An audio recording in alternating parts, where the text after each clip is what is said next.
ونعوذ بالله من شرور أنفسنا ومن سيئات أعمالنا من يهده الله فلا مضل له ومن يضلل فلا هادي له أشهد أن لا إله إلا الله وحده لا شريك له وأشهد أن محمدا عبده ورسوله الذي لا نبي بعده أما بعد أيها المدرسون والمدرسات rahimani wa rahimakumullah.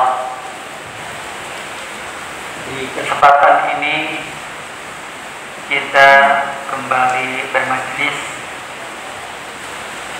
Namun dalam kesempatan ini saya tidak akan menerangkan tentang manhaj tarbiyah Islamiyah yang salatuna darsan atau 30 penjelasan tentang 30 ya kalau tidak salah. Yang terakhir sudah berapa Ustaz? Ada 8 ya. Maka dalam kesempatan ini kita akan menjelaskan tentang korelasi antara tujuan diciptakannya manusia dengan metode pendidikan Islam. Pertama, seperti yang telah kita ketahui bahwa manusia diciptakan oleh Allah Subhanahu wa taala. Hikmah dari diciptakannya manusia itu adalah agar mereka beribadah kepada Allah Subhanahu wa taala. Seperti yang sudah kita sama-sama ketahui, Allah berfirman dalam surah Az-Zariyat surah yang ke-51 ayat yang ke-56. Allah berfirman, wa ma khalaqtul jinna wal insa illa liya'budun. Tidaklah aku ciptakan jin dan manusia melainkan supaya mereka beribadah kepadaku.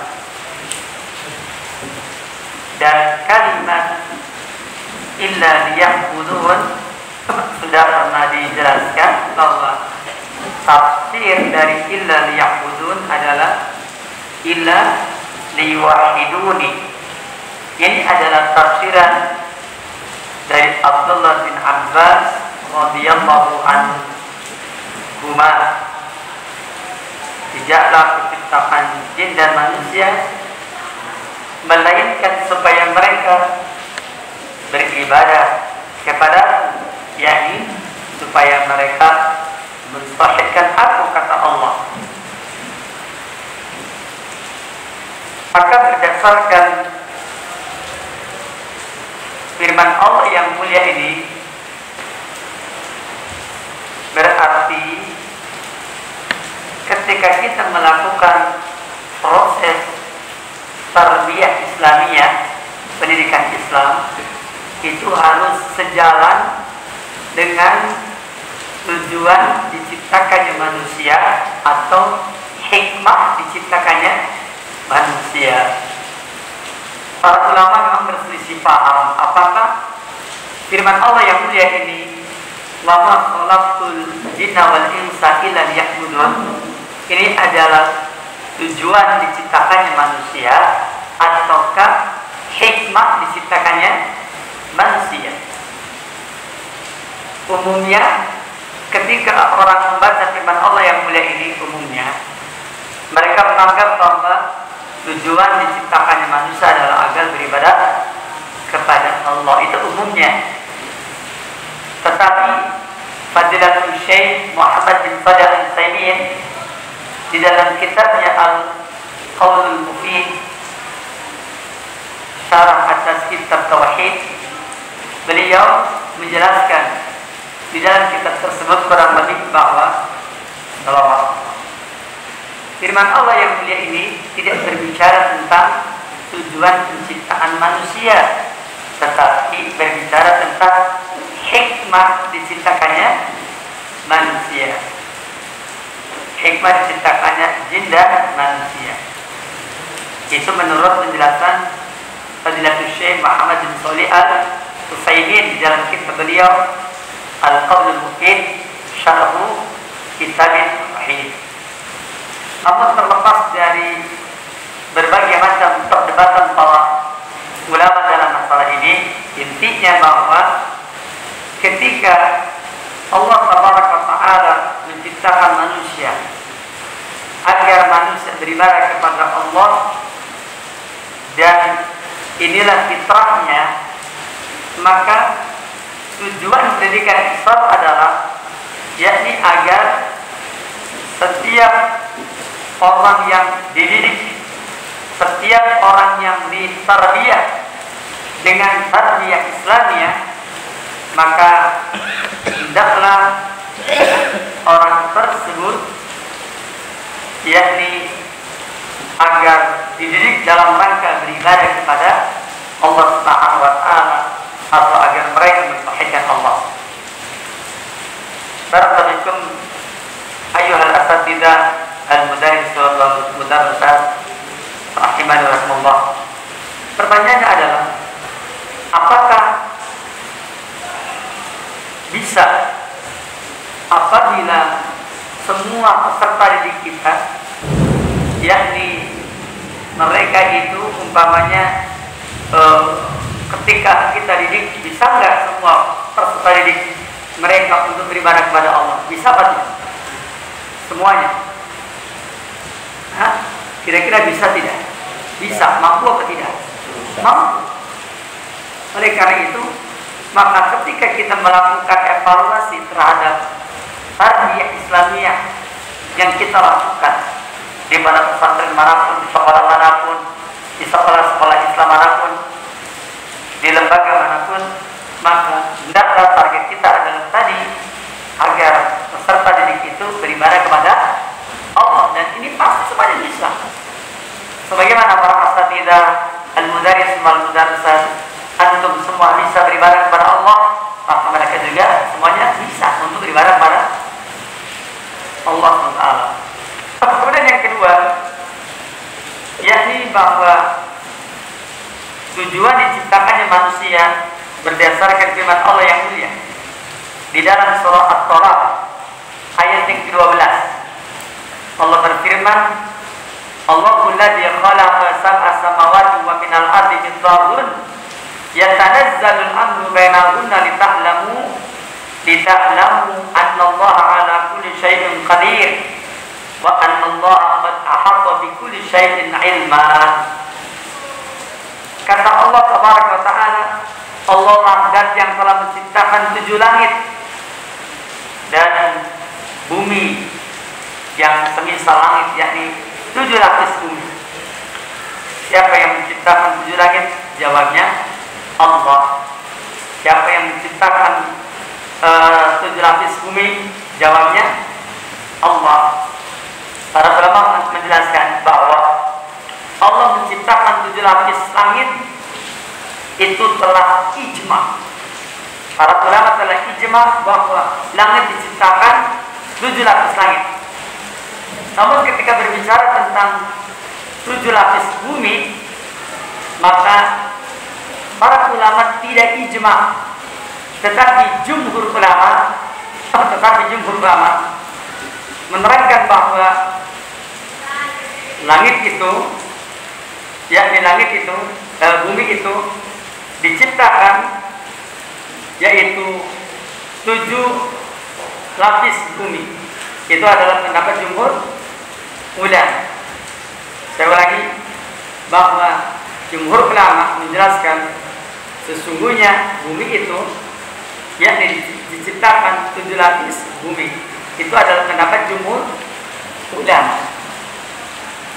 Sebagaimana dijelaskan di dalam beberapa dalil atau riwayat yang sahih dalam masalah ini, bahwa ketahuilah sesungguhnya Allah Tabaraka wa Ta'ala telah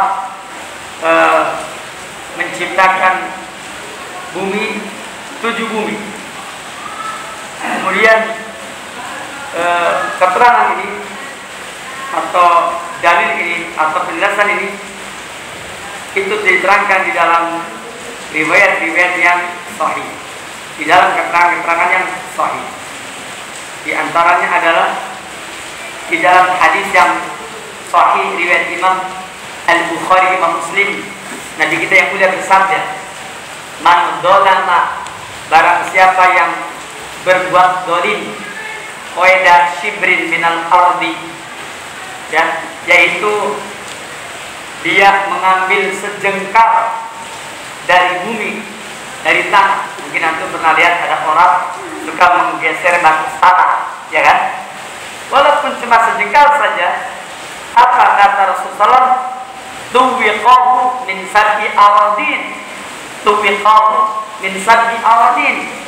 Maka dia akan dikalungkan dengan bumi 7 lapis. Kalimatnya tuwiqahu min sab'i aradin. Dia akan dikalungkan dengan bumi 7 lapis. Hadis ini sahih riwayat Imam Bukhari, Muslim.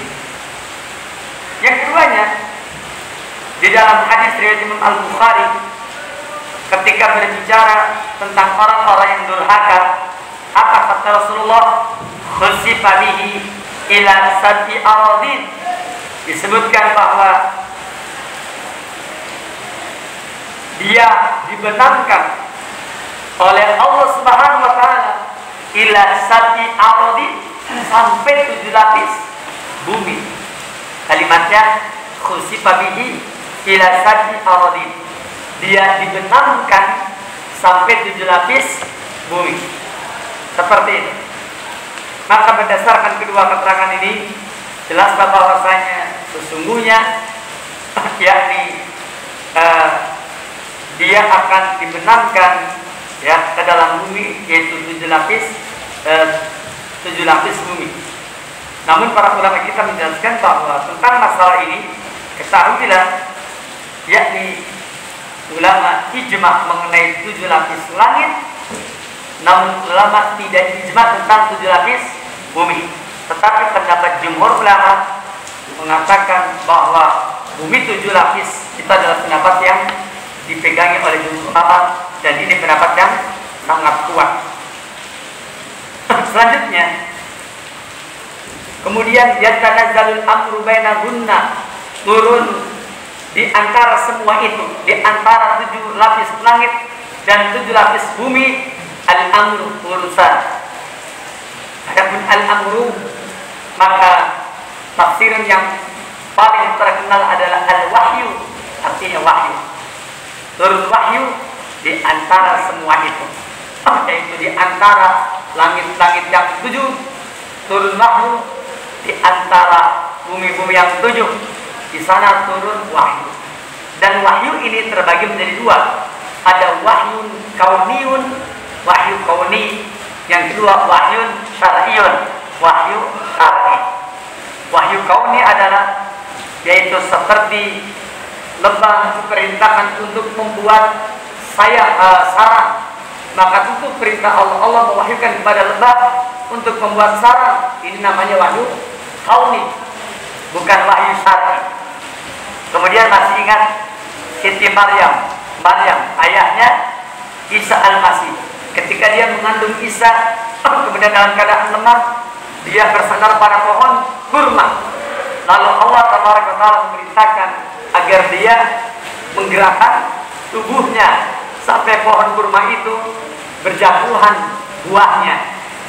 Itu adalah wahyu, dan wahyu kauni.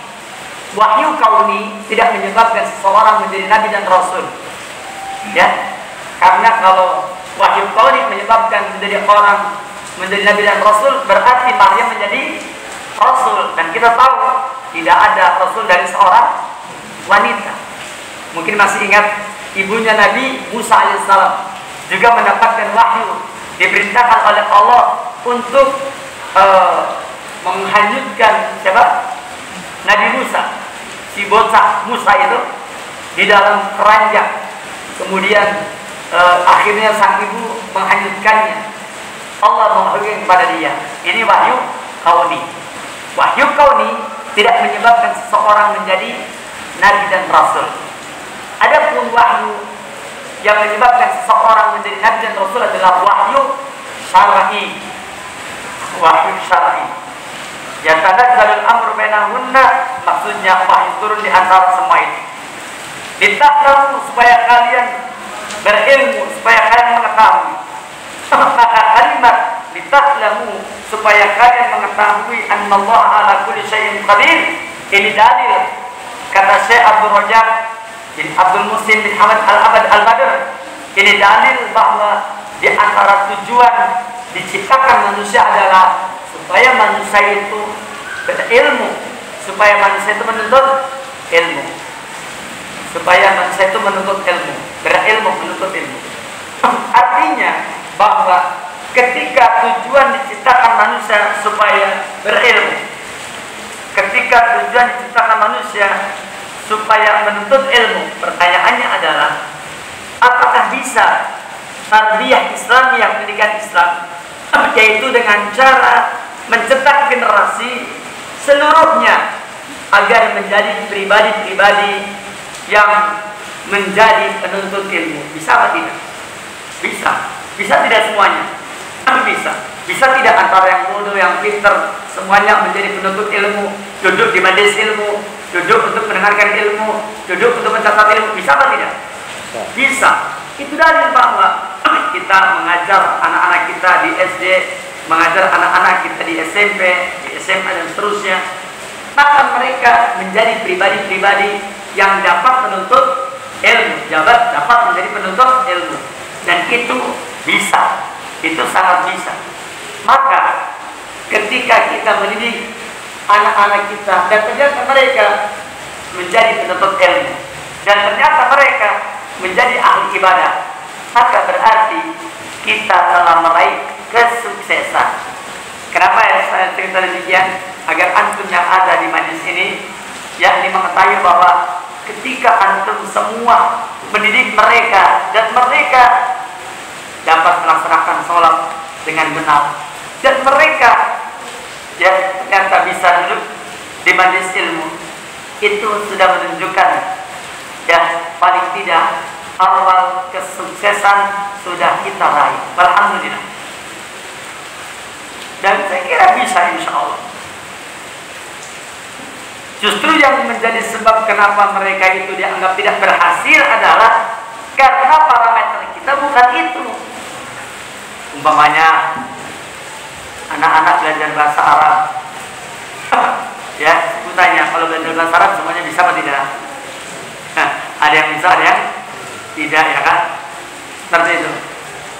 Nah, ketika mereka ternyata nggak menguasai target-target kita, kadang-kadang kita menganggapnya gagal ya. Padahal sebenarnya itu tidak gagal. Kenapa tidak gagal? Ketika anak-anak kita setiap kita mengajar bahasa Arab, dia tetap hadir, itu nggak gagal. Yang gagal itu bukan mereka sebagai pribadi penuntut ilmunya, bukan. Kan tetap bisa mereka duduk di majelis ilmu, mendengarkan pelajaran, mengikuti pelajaran. Yang gagal itu kalau anak tersebut gara-gara belajar bahasa Arabnya kagak bisa, akhirnya apa? Bolos melulu. Nah, itu gagal itu. Tapi kalau dia nggak bisa, tapi tetap hadir. Tapi yang memang tidak bisa atau nilainya kurang gitu kan? Ya, itu nggak ada masalah sebenarnya. Mereka nilainya kurang nggak ada masalah. Kenapa ya? Karena mereka berbeda kemampuannya. Nah, tapi kalau umpamanya parameternya dia bisa beribadah, dia tetap duduk hadir di ya majelis ilmu, tetap belajar, nyaman belajar, walaupun ya nilainya tidak besar, Makanya barakallahu ada baiknya kita jangan suka menselak murid yang tidak bisa. Jangan.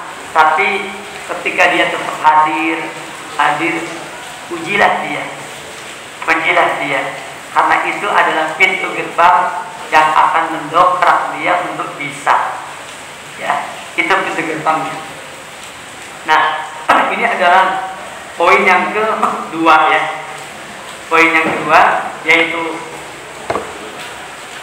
tujuan diciptakannya manusia agar mereka menuntut ilmu.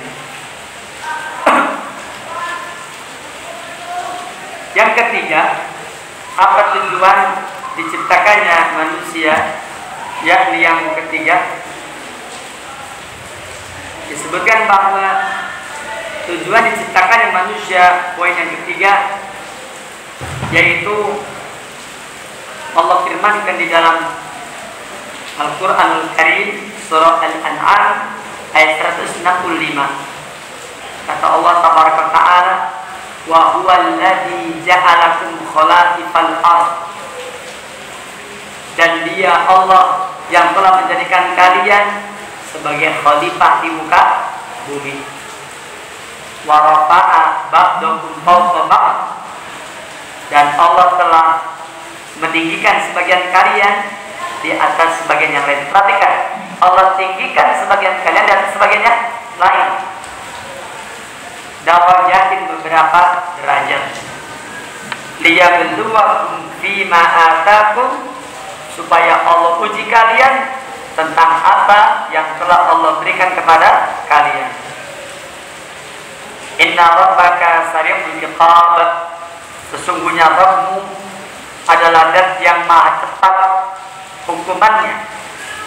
Wa innahu laghafurur rahim, dan sesungguhnya Allah zat yang maha pengampun lagi maha penyayang. Surah Al-An'am 165. Itu dalil bahwa tujuan diciptakannya kalian wahai manusia menjadi khalifal ardh, khalifah di muka bumi.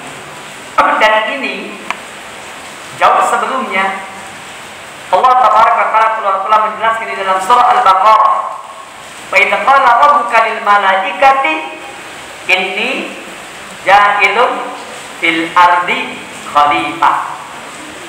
Dikatakan bahwasanya wa idz qala rabbuka lil malaikati, dan ingatlah ketika Rabb berkata kepada para malaikat, inni ja'ilun fil ardi khalifah, sesungguhnya aku hendak menjadikan khalifah di muka bumi. Kalimat inni ja'ilun fil ardi khalifah dalil bahwa Allah hendak menjadikan khalifah di muka bumi. Saya mau tanya, siapa khalifah yang dimaksud? Nabi Adam, ya kan? Terus kemudian, dan di dalam surah Al-An'am 165, wa huwa alladzi ja'alakum khalifal ardh, dan Allah telah menjadikan kalian sebagai khalifah di muka bumi. Ini siapa yang dimaksud? Kita semua, kita manusia semuanya. Maka dengan firman Allah yang mulia ini, kalau tadi bicara Nabi Adam, yang ini bicara kita. Di dalam kitab Al-Bidayah wa Nihayah disebutkan dan dinukil riwayat, dan juga hal ini terdapat di dalam riwayat Imam Al-Hakim, bahwa di dalam riwayat tersebut ya, namun saya sampai hari ini masih belum berkesempatan untuk memeriksanya, lupa terus riwayat ini sahih apa tidak. Tapi riwayat ini ada dalam kitab Al-Bidayah wa Nihayah, ya, juga ada di dalam kitab Tafsir Durrul Mansur, dan ini riwayat Imam Al-Hakim. Disebutkan dalam kitab tersebut bahwa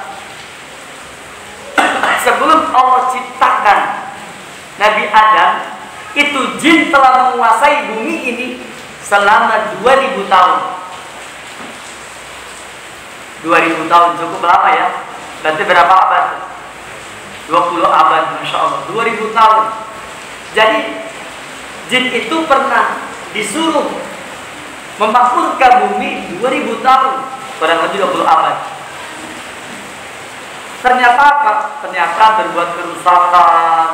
Nah, itulah yang kata malaikat, ya, kenapa engkau menciptakan makhluk yang dia akan berbuat kerusakan di muka bumi? Itu bukan tanpa alasan, karena malaikat menyaksikan ketika khalifah di muka bumi ini dipegang oleh kaum jin, dan itu kurang lebih 2000 tahun berdasarkan riwayat tadi.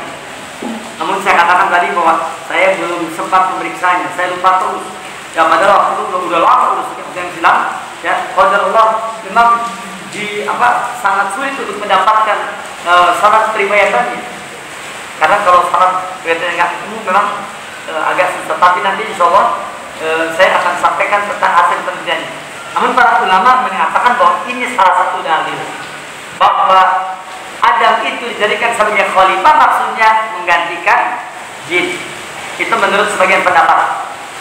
Sebagian pendapat yang lain, yakni bukan Adam menggantikan jin, tapi Adam adalah khalifah, yakni maksudnya Adam dan Bani Adam nanti mereka punya sifat, punya karakter, akan saling mengganti, akan saling yakni silih berganti. Kurang lebihnya begitu. Dia akan saling berganti dan akan saling silih berganti. Maka disebutkan bahwa Nabi Adam alaihissalam itu sebagai khalifah, dan kemudian di dalam ayat ini disebutkan dalam surah Al-An'am 165, Allah jadikan kalian sebagai khalifah di muka bumi. Apa yang dimaksud dengan khalifah di muka bumi? Yakni di dalam tafsir Ibnu Katsir dikatakan ja'alakum tu'ammiruna al-ardha. Allah menjadikan kalian memakmurkan bumi. Jilan ba'da jilin. Ya, dari generasi demi ke generasi. Wa qarnan ba'da qarnin, dari satu kurun ya setelah kurun yang sebelumnya. Wa khalaqan ba'da salafin, dan dari generasi yang selanjutnya setelah generasi yang sebelumnya, seperti itu.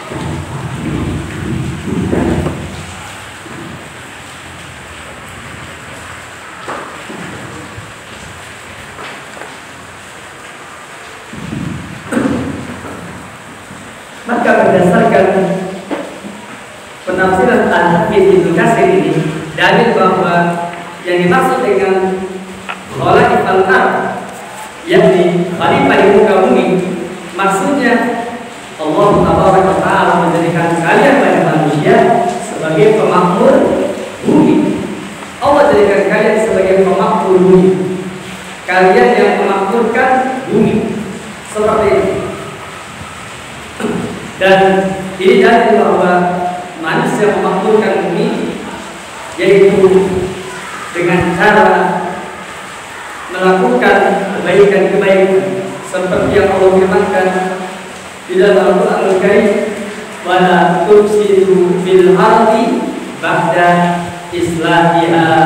Janganlah kalian berbuat kerusakan di muka bumi setelah yakni diperbaiki.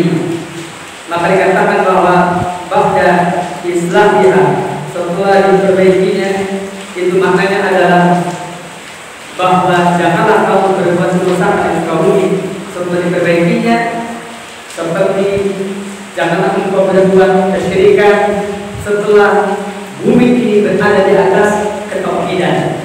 Dan kita tahu bahwa di zaman Nabi Adam manusia di atas tauhid. Sampai antara Nabi Adam dengan Nabi Nuh itu jaraknya 1000 tahun.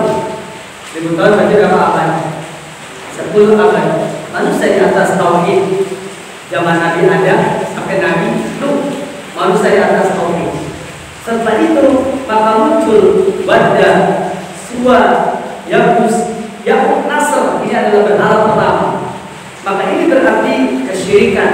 Kesyirikan itu muncul setelah 1000 tahun, setelah 10 abad manusia di atas tauhid dari manusia pertama Nabi Adam alaihissalam. Ini dalil bahwa mana yang merupakan perkara baru dalam kehidupan manusia, jawabnya kesyirikan. Karena awalnya manusia di atas tauhid. Karena kesyirikan adalah perkara yang baru, sehingga para ulama menyebutkan kesyirikan adalah bid'ah karena dia perkara yang baru. Sedangkan awal dari manusia di atas tauhid dari zaman Nabi Adam sampai Nabi Nuh alaihissalam. Seperti itu. Oleh karena itulah maka yang dimaksud dengan penafsiran indikasi ja'alakum tu'amiruna al-ardh, Allah jadikan kalian untuk memakmurkan bumi dengan tauhid. Maka ketika engkau melakukan kesyirikan, maka engkau telah merusak bumi. Kemudian ketika engkau yakni menegakkan keimanan, maka berarti melakukan islah perbaikan, memakmurkan bumi dengan keimanan. Ketika engkau kufur, maka itu merusak bumi. Ketika engkau melakukan ketaatan, berarti engkau berada di atas, ya, memakmurkan bumi. Sedangkan apabila engkau melakukan kemaksiatan, maka berarti engkau merusak bumi. Inilah makna firman Allah yang mulia di dalam surah Al-A'raf ayat 56 tadi, wala tufsidu fil ardi ba'da islahiha. Janganlah kalian berbuat kerusakan di muka bumi setelah diperbaikinya bumi ini. Oleh karena itu, Bapak-Ibu, berdasarkan firman Allah yang mulia ini, maka tujuan diciptakannya manusia adalah agar menjadi khalifah di muka bumi, agar memakmurkan bumi. Bagaimana cara memakmurkannya? Jawabnya, memakmurkan bumi ini sesuai dengan skillnya masing-masing. Allah berfirman di dalam surah Al-Isra ayat yang ke-84, Allah berfirman, "Qul kullu ya'malu 'ala shakilatihi." Katakanlah, setiap manusia ya'malu beramal 'ala shakilatihi, sesuai atas skillnya. 'Ala shakilatihi, sesuai skillnya. Disebutkan oleh Ibnu Abbas radhiyallahu anhu, 'ala shakilatihi, apa itu salahnya? Salah ala sakilatihi adalah ala nahiyatihi, yaitu sesuai dengan jurusannya. Sekali lagi, kalimat ala sakilatihi ditafsirkan oleh Ibnu Abbas adalah ala nahiyatihi, yaitu sesuai dengan jurusannya. Makanya Ustaz bin Al-Ghaib Abdul Hakim bin Al-Haddad, beliau ketika menerjemahkan ya min aina hiya, ya dari jurusan mana, kata beliau. Beliau katakan nahiyah itu diterjemahkan dengan jurusan. Kalau jurusan ya spesifikasi kita.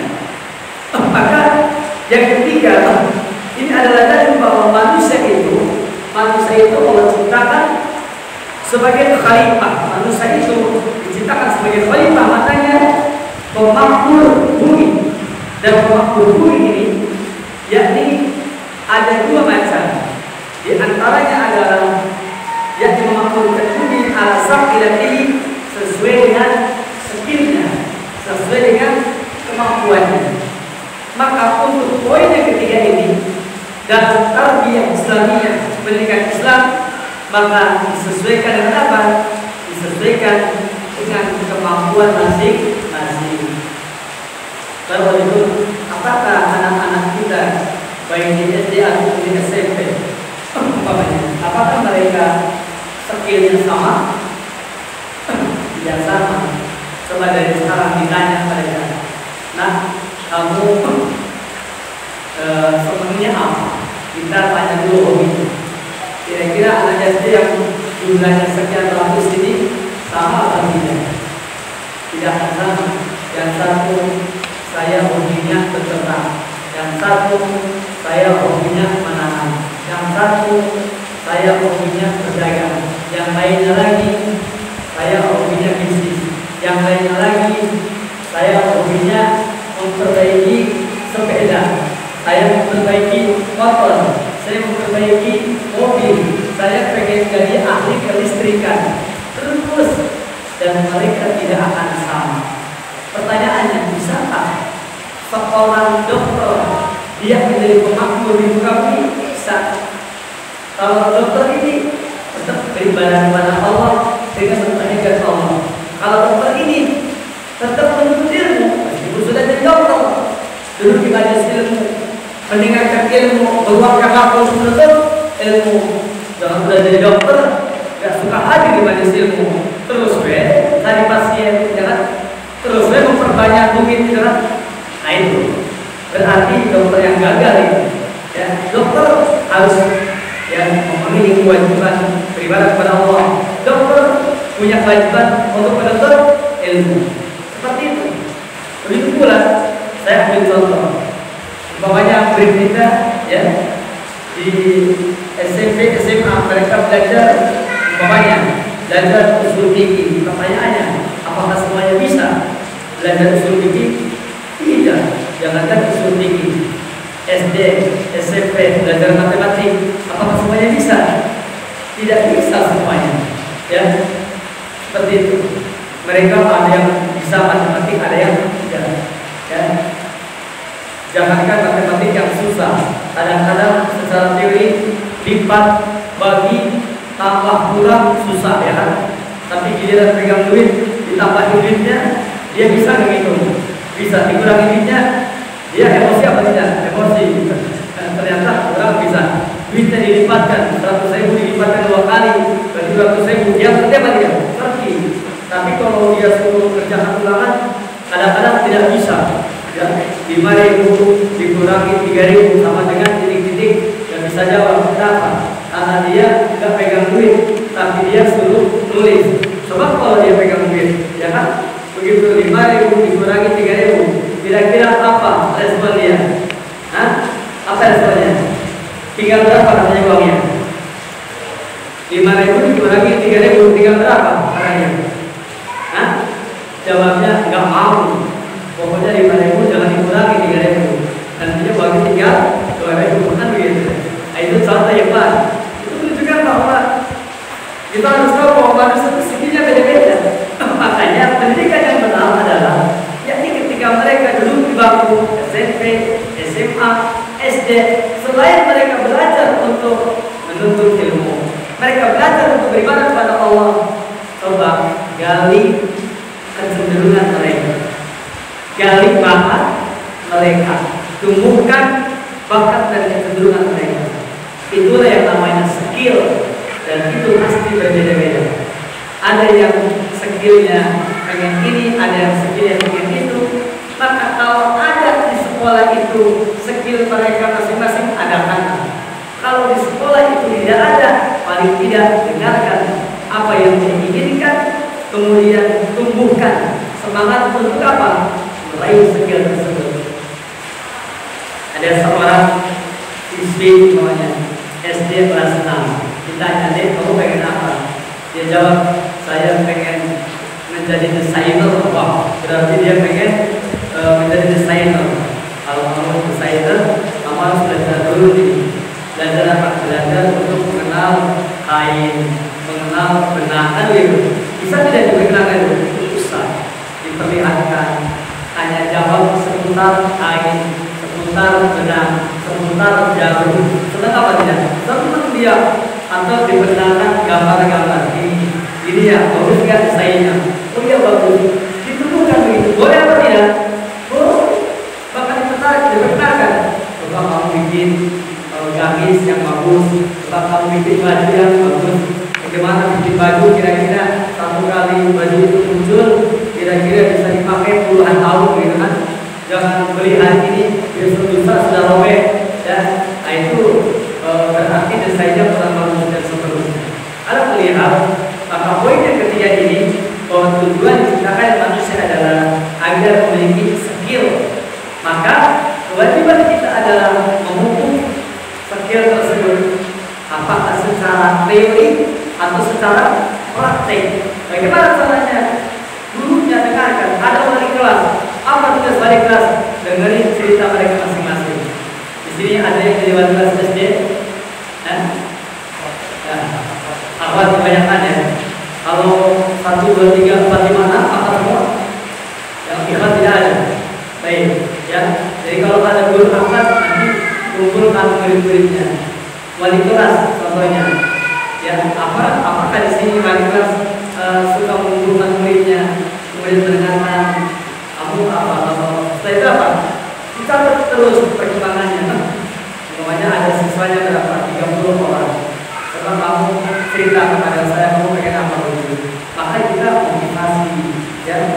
dia sukanya apa.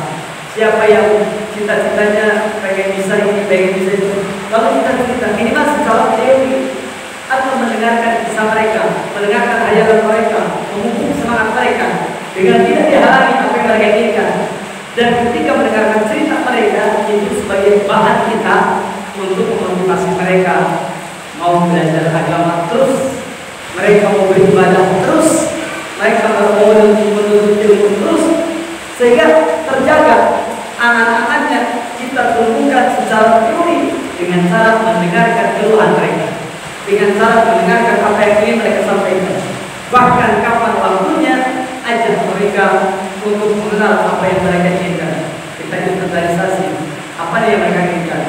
Kalau umpamanya ada sekian siswa dia suka beternak bebek, beternak ayam dan seterusnya, maka bisa kita datangi tempat yang di sana ada binatang-binatang tersebut umpamanya untuk bercerita seputar ayam dan seterusnya. Itu dalam rangka apa? Meraih skill. Alhamdulillah, jemaah sekalian yang semoga dirahmati oleh Allah SWT, maka poin yang ketiga ini mengenai skill, maka manusia tidak akan sama. Itulah yang dikatakan oleh Abdullah bin Abbas di dalam riwayat Al-Bukhari Al-Bukhari dan juga Ibnu Munzir sebagai hadis, "Qul yang malu ala saqilati qala ala nahiyati", yakni sesuai dengan jurusannya. Demikian saya kira cukup, insyaallah semoga bermanfaat, semoga berfaedah ya. Sebelum kita tahap lagi bagi ada pertanyaan silakan.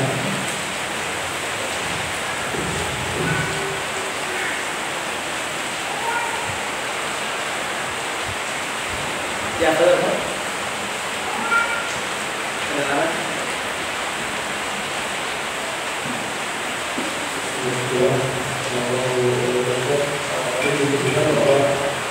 Tujuan pendidikan Islam adalah yaitu untuk belajar.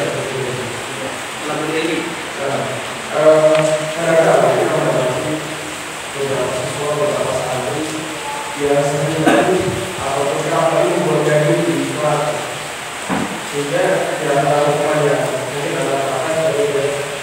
Karena membuat santri tersebut yang membuat gaduh. Apakah ini menjalani tujuan kita itu? Baik, assalamualaikum. Jadi pertanyaan baru. Ustaz Yogi bilang dia sedang ngajar, tiba-tiba ada sang siswa yang telah kali ini gaduh. Akhirnya mungkin Ustaz Yogi juga agak sabar dikeluar. Ayo al-asatidah dari saudara Isa. Saya mau tanya, apakah antum masih ingat bahwa yang namanya peserta didik itu memiliki beragam gaya belajar? Anak saya sekolah di Pondok Pesantren Al-Ihsan Kenalan 2. Ya, saya mendapatkan laporan tentang gaya belajar anak saya. Di sana memang apa yang diterangkan oleh Al-Ihsan itu meliputi 3 poin yang besar. Sebenarnya ada beberapa gaya yang lain, tapi memang gaya belajar itu ada 3 minimal. Satu, ada gaya belajar visual dengan melihat. Yang keduanya audio dengan mendengar. Yang ketiganya dengan kinestetika,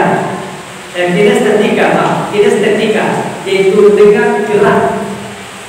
Nah, kayaknya anak tadi Ustaz itu tidak kuat untuk belajar dengan metode visual saja. Visual terlihat doang. Kan kalau dia nulis kan pakai kelihatan. Yang kedua, dia mungkin tidak kuat untuk belajar dengan sistem audio. Antum melangkah dia dengar. Nah, kalau antum melihat ada anak-anak yang seperti ini, yakni dia bosan dengan metode visual, dengan gaya belajar visual, dia juga bosan dengan gaya belajar audio untuk mendengarkan terus. Maka yang ketiga, antum ajukan kepada dia untuk apa? Untuk belajar dengan gaya apa? Dengan gaya ya kinestetika, yaitu dengan gerakan. Jadi yang lebih tepat anak itu tidak dikeluarkan, tapi anak itu disuruh apa? Bergerak-gerak. Jadi biasanya mereka seperti itu. Mereka mungkin aku pernah lihat ada guru kadang-kadang ketika lihat anaknya bosan, ya sudah, saya lihat kayaknya sudah bosan nih. Berdiri semua, ya berdiri, angkat tangannya, gitu kan? Terus kemudian angkat lagi, angkat lagi. Itu gerakan itu maksudnya apa? Untuk memancing dia agar dia bisa kembali siap untuk visual atau untuk audio. Jadi ketika dia anak seperti ini, sebaiknya jangan dialah, jangan dikeluarkan, tetapi dia disuruh gerak. Makanya pernah lihat nggak ada seorang dulu dan anaknya ribut nih, ya lagi ngajar. Lalu dia bilang, ini deh, hapus dulu yang dihapus. Udah gitu apa? Tulis dong, dia suruh tulis. Jadi kalau ada murid yang kelihatan malas melihat, malas dengerin, disuruh oleh guru itu supaya hapus. Jangan menghapus itu bagian dari gaya belajar kinestetika. Selain menghapus, disuruh apa? Tulis, bantu Ustaz ya, tulis, kamu tulis. Jadi kalau ada anak bikin guru hafal gitu, suruh tulis, ayo tulis dong. Sebenarnya itu hanya untuk upaya supaya dia kembali ke mau mendengar seperti itu. Ya anak saya ketika dites ternyata gurunya memberikan laporan kepada saya bahwa anak saya belajar secara visual itu cuma 27. Kemudian dia belajar secara audio atau audio itu sekitar 33 dan ternyata selebihnya dia yang di estetikanya 40 bagian. Berarti dia lebih dominan kepada gerakan. Dan memang saya perhatikan anak saya ini memiliki cara belajar lebih cenderung kepada gerakan dibandingkan dengan yang tadi. Jadi ada manusia dia mendapatkan ilmu itu melalui apa? Gerakan. Jangan menganggap remeh siswa disuruh menulis. Jangan menganggap remeh siswa disuruh menghapus. Jangan dianggap remeh siswa disuruh berdiri. Jangan dianggap remeh siswa disuruh angkat tangan, disuruh lemas tangan, atau gerak-gerak. Itu semua adalah metode pengajaran dalam rangka normalisasi dan refresh ketika dia melakukan pembelajaran seperti itu. Itu barangkali dari mudah-mudahan nanti ke depan tidak lagi dikeluarkan, tapi dengan cara begitu di acaranya. Demikian, Allah. Ya, Pan. Assalamualaikum.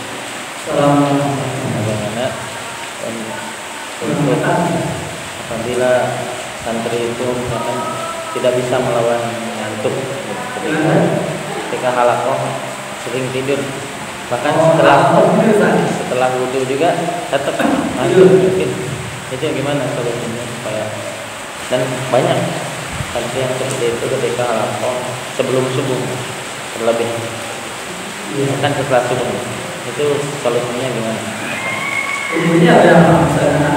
Anaknya umur berapa? SMP. Jelas sekalian, ayo dalam surat desa. Saya pernah cerita atau ya, Ustaz Salahuddin Nasution Abdullah yang mungkin dia aja pernah bercerita kepada saya, beliau tanya kepada saya kemarin. Itu saya pernah mengakui ketika saya mengajari dia itu selalu tidur. Kemudian dia bilang, saya bingung gimana caranya. Akhirnya dia bilang, saya dekatin dia. Kebetulan waktu itu sedang membahas soal ujian, ya soal ujian. Dia sengaja dia duduk di dekat siswa yang tidur. Dia bacakan itu. Ini siswanya lagi tidur, dia baca. Diulang-ulang soal tahu apa jawabannya ini. Dia ke mana-mana, fokus di siswa yang tidur tadi. Yang mereka pas dengar dia tidur ini, dominan tidur. Ternyata setelah dia selesai dari ide mengajar, kemudian anak itu datang berkunjung ke pondok dan dia cerita, dia tanya pada seorang ini, antum sekolah di mana? Bilang, saya kuliah di Mesir, Ustaz. Antum di Al-Azhar, dia Ustaz. Kok bisa antum yang